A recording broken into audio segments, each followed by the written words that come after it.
उत्तर प्रदेश के मुजफ्फरनगर जिले के छपार थाना क्षेत्र में नवनिर्मित पुलिस चौकी कस्बा छपार का आज विधि विधान के साथ उद्घाटन किया गया। इस अवसर पर संजय कुमार वर्मा वरिष्ठ पुलिस अधीक्षक मुजफ्फरनगर ने फीता काटकर पुलिस चौकी का शुभारंभ किया। कार्यक्रम में पुलिस अधीक्षक नगर सत्यनारायण प्रजापत और पुलिस अधीक्षक अपराध इंदु सिद्धार्थ भी मौजूद रहे। उद्घाटन के बाद एसएसपी ने चौकी भवन का निरीक्षण कर वहां की व्यवस्थाओं का जायजा लिया और अधिकारियों को आवश्यक दिशा निर्देश दिए। उन्होंने कहा कि नई पुलिस चौकी शुरू होने से क्षेत्र में कानून व्यवस्था और अधिक सुदृढ़ होगी तथा आमजन को त्वरित पुलिस सहायता मिल सकेगी। साथ ही पुलिस कर्मियों को जनता के साथ बेहतर संवाद बनाकर शांति व्यवस्था बनाए रखने के निर्देश भी दिए गए। देखिए, चौकी का बल्कि पुनरुद्धार में कहूँगा हुआ है। एक चौकी का उद्घाटन हुआ है या पुनरुद्धार हुआ है आपका छपार कस्बे की। साथ ही साथ ये जो मिशन शक्ति केंद्र MSK माननीय मुख्यमंत्री जी के निर्देशों के क्रम में जो हमारी 50 जो हमारा मिशन शक्ति चल रहा था, उसी क्रम में मिशन शक्ति केंद्र को और बेहतर चाहे उसकी बैठने की व्यवस्था हो, इंफ्रास्ट्रक्चर उसका बेहतर करना था। उस परिदृश्य में ये व्यवस्थापन बेहतर किया गया है और निश्चित तौर से हमारा MSK जो छपार थाने का है, बहुत ही आप देख रहे होंगे कि काफ़ी खूबसूरत हो गया है। और महिलाओं के लिए चूँकि ये व्यवस्था जो है, महिला जो हमारी पीड़ित होती हैं, जो आती हैं थाने पर, उनके एक तरीके से वेलकमिंग अंदाज में इसको बनाया गया है ताकि उनको बैठने में कोई दिक्कत ना हो और उनकी कंप्लेंट को कायदे सुना जाए और महिला कर्मी ही उनकी शिकायत को सुनती है, उसको भी कोई दिक्कत ना हो। इसलिए एक वेलकमिंग अंदाज में ये बनाया गया है। आज इसका उद्घाटन पुनरुद्धार अच्छे ढंग से किया गया है छपार थाने में। साथ ही साथ कृच भी जो बच्चों का खेलने का स्थान होता है, वो भी आज बनाया गया है। तो काफ़ी सुंदर ढंग से उसको व्यवस्थित किया गया है। उसका आज मेरी उपस्थिति में SP सिटी और हमारी SP क्राइम और CO जानसठ तथा SO छपार, SO पुरकाजी और सभी हमारी जो टीम थी इस परिदृश्य में यहाँ पर एकत्रित थी और तमाम जनता के लोग भी आए थे और उसकी प्रशंसा कर रहे थे। काफ़ी बेहतर ढंग से व्यवस्थापन किया गया।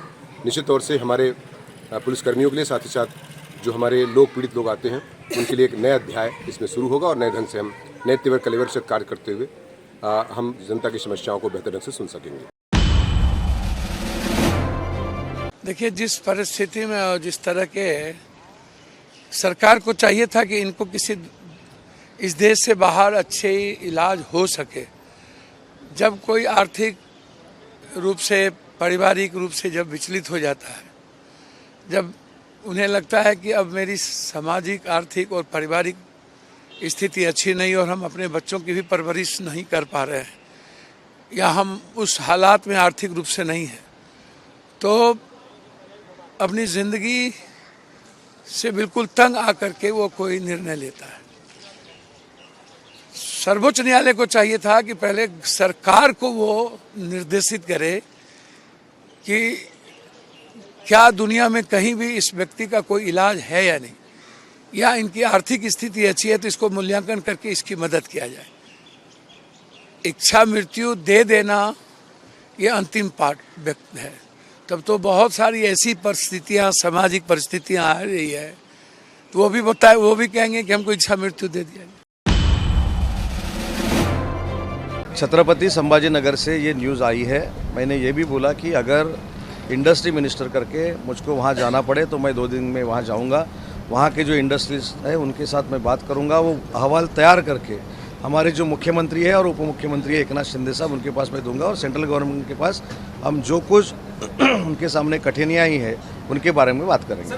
नहीं, ये बहुत आगे की बात है। अभी तो सेंट्रल गवर्नमेंट और हमारा स्टेट गवर्नमेंट लोगों को दिक्कत नहीं आए इसलिए प्रयास कर रही है। यही बोला कि छत्रपति संभाजीनगर से ये बात आगे आई है।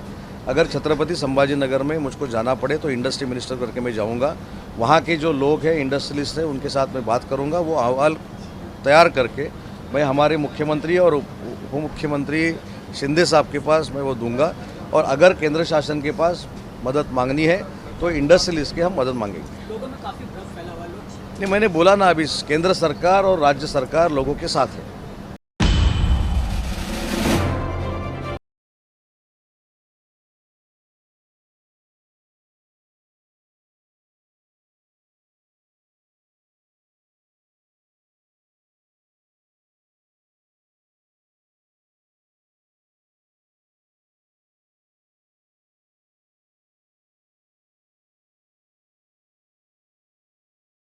रेप हुआ मेरा।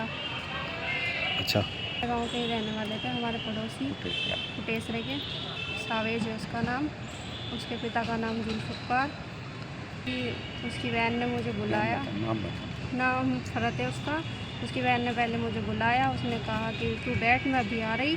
फिर वो बाहर चली गई। उसके भाई ने अंदर की कुंडी लगा के मेरे साथ गलत काम करा। और उसके बाद फिर वो आई, मैं चिल्लाई, रोई पीटी। उसने कहा कि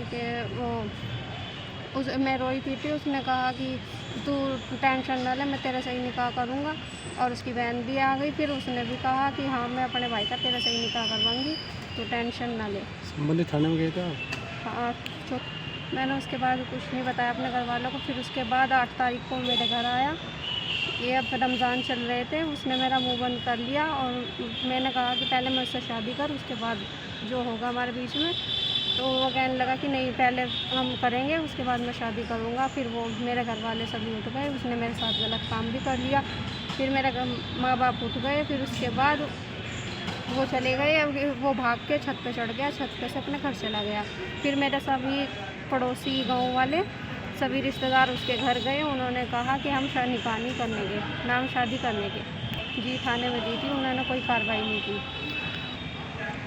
उन्होंने कहा कि वह देखते हैं कि कार्रवाई होगी। हम तो कार्रवाई चाहते हैं। रियाजुद्दीन जी सर, हम पहले गांव में अपने चौकी पे गए और हमने वो शिकायत दर्ज कराई, भाई हमारी बच्ची के साथ ऐसा ऐसा हो गया। और इससे पहले भी हमारे गांव के जो पूरा ख़ानदान है हमारा एक ही जगह है, एक ही साथ है, उसके हमारे पर सबूत भी हैं, वीडियो भी हैं। और हमने सबने कोशिश की, भाई घर का मामला है, पड़ोस है, पड़ोस क्या बिल्कुल पारिवारिक ही है, ताऊ चाचा के सब। पर वो पहले तक वो देता रहा झांसा हमें, जो हमारे मौजूद आप बैठे थे। फिर उसके बाद वो कहने लगा, भाई मैं 1 घंटे में बताऊंगा, आध घंटे में बताऊंगा। हमने कहा, भाई तेरी सारी लड़कियां आ गई, तेरे सारे मेहमान हैं, तुम्हें फिर किससे सलाह मशवरा करो, अब ये 1 घंटे में बता दूंगा। हम 4 घंटे का इंतज़ार कर कर जब चौकी में गए, चौकी में हमने शिकायत की। उसके बाद वो तुरंत घर से उसके जो मेहमान थे वे लड़के को लेकर उसे फरार हो गए। फिर पुलिस वालों ने दबिश दिए 2, तो वे 2 दिन तक 3 दिन तक घर नहीं मिले। उसके बाद अपना पता नहीं क्या षड्यंत्र रचा। अब वे गांव में घूम रहे हैं खुले और हमें धमकी दे रहे हैं, अब जो करना है कर लो। भाई ये आश्वासन मिला है, तुम्हारी ये शिकायत आई है, इसमें तुम्हें पूरा आश्वासन हमारे साथ है। अगर निकाह चाहोगे निकाह, नहीं तो जेल तो वो मुकदमा तो कायम जरूर ही होगा।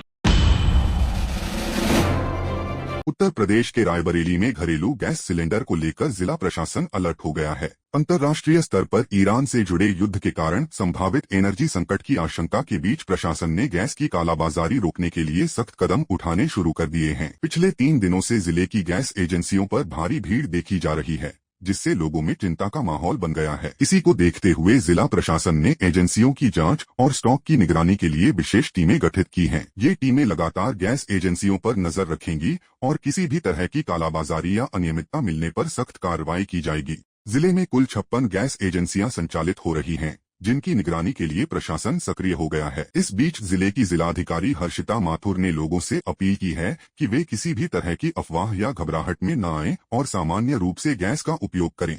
देखिए, जनपद में इस संबंध में हम लोग निरंतर इसकी निगरानी भी कर रहे हैं और तहसील के स्तर पे हमारे सप्लाई इंस्पेक्टर्स और मजिस्ट्रेट्स के माध्यम से टीमें बनाई गई हैं, जिससे कि इस पूरी चीज़ की समुचित निगरानी की जा सके।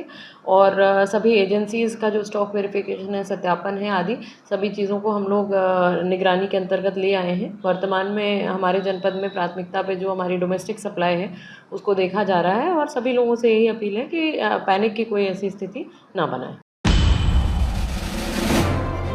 हरियाणा के गुरुग्राम से एक युवती के अपहरण का मामला सामने आया है। पीड़ित युवक का आरोप है कि उसकी बहन रेणु, जो उसके साथ किराए के मकान में रहती थी, 12 दिसंबर 2025 को नौकरी के लिए श्रवण इंडस्ट्रीज गई थी और दोपहर करीब 1 बजे वहां से घर के लिए निकली, लेकिन घर नहीं पहुंची। परिवार का आरोप है कि चरथावल क्षेत्र के एक युवक कमल ने युवती का अपहरण कर लिया। इस मामले में गुरुग्राम के सेक्टर थाना में पहले ही मुकदमा दर्ज कराया जा चुका है, लेकिन 3 महीने बीतने के बाद भी युवती का कोई सुराग नहीं लग पाया है। पीड़ित भाई का कहना है कि उसने कई बार पुलिस को संभावित लोकेशन की जानकारी दी, लेकिन अभी तक कोई ठोस कार्रवाई नहीं हुई। अब उसने प्रशासन से गुहार लगाते हुए अपनी बहन को जल्द से जल्द सकुशल बरामद कराने की मांग की है।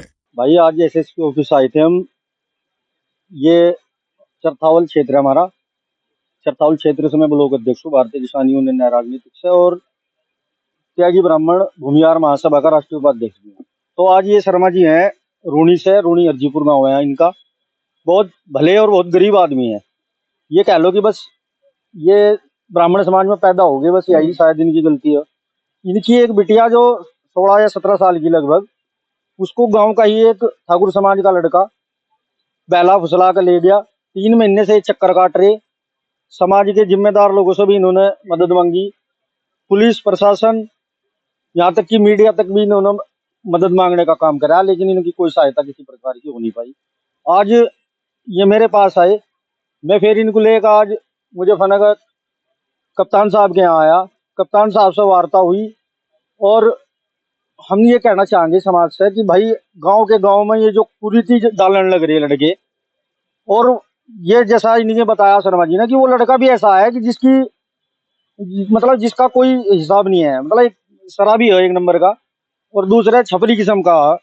और वो एक ऐसी लड़की को लेकर चला गया जो इनके घर में अकेली, ना उसका माँ है ना उसका बहन है और कोई ना भाई, छोटे छोटे से हैं। मतलब घर की इनकी उस टाइम तो खाना भी वही बना रही थी बेटी, और आज ये 3 महीने से दर दर भटक रही है ऐसा करके। तो मैं समाज से भी, अपने समाज से और अपने ठाकुर समाज से मैं कहना चाहूंगा कि भाई ये गलत कुरीतियां हमारे समाज में नहीं थी और ना इन्हें गिरने का काम करा जाए। क्योंकि आज ये ऐसा कोड है, अगर एक को पता चल जाए इसका कि भाई ऐसा हो गया, तो दूसरा उसकी रस्म करो कि जब इसका कुछ नहीं बिगड़ा तो हमारा क्या बिगड़ेगा। तो मैं अपने समाज से, ठाकुर समाज से और अपने त्यागी ब्राह्मण भूमिहार महासभा से भी कहना चाहूंगा, सर्व समाज से, कि भाई इनकी मदद करी जाए, इनकी बेटी इनको लौटा दी जाए, ताकि भविष्य में ऐसी दोबारा कोई दोहराई ना जाए ऐसी घटना। कप्तान साहब से मिले, कप्तान साहब ने आश्वासन दिया कि मैं पूरी मदद करी जाएगी आपकी, और हो सके आज देखो सीओ साहब का भी दौरा हो जाएगा गाँव में। मनोज कुमार जी, ये लड़के का मामला है सर जी। मैं रोनी का रहने वाला हूँ, मनोज शर्मा, और ये मेरे लड़की गांव का लड़का ले गया है। लड़का कमल है जी, नाम लड़के का नाम कमल है, गांव में रहता है जी, रोनी का ही रहने वाला है, रोनी की लड़की है। थाना है चरथावल का जी। आप पुलिस पास गए, कोई मतलब हमारी कोई मदद नहीं कर रही। 3 महीने हो गए सर, 3 महीने कोई पता नहीं लगता ना जी, कोई बात नहीं करती। हाँ जी, बैला पूछा पढ़ाई करी थी यहाँ जी। लड़की मिल जाए मतलब यही चाहता है अजय, कोई नहीं कर रहा मदद, कोई कर रहा नहीं। सब भाई हम इस कप्तान साहब से मिले थे, सीओ साहब ने सीओ साहब के पास पहुँच जाओ, ये कहा उन्होंने, तो आपकी मदद करेंगे। हाँ जी, लड़की बरामद हो गया। अभी 17 साल हाँ जी बालिक है, वैसे तो नाम लगता है नहीं। देखिए, फारूक अब्दुल्ला साहब हमारे देश के सबसे सीनियर मोस्ट नेताओं में से हैं। उन पर जानलेवा हमला हुआ है और केंद्र सरकार ने भी कुछ दिनों पहले उनकी सिक्योरिटी डाउन की थी।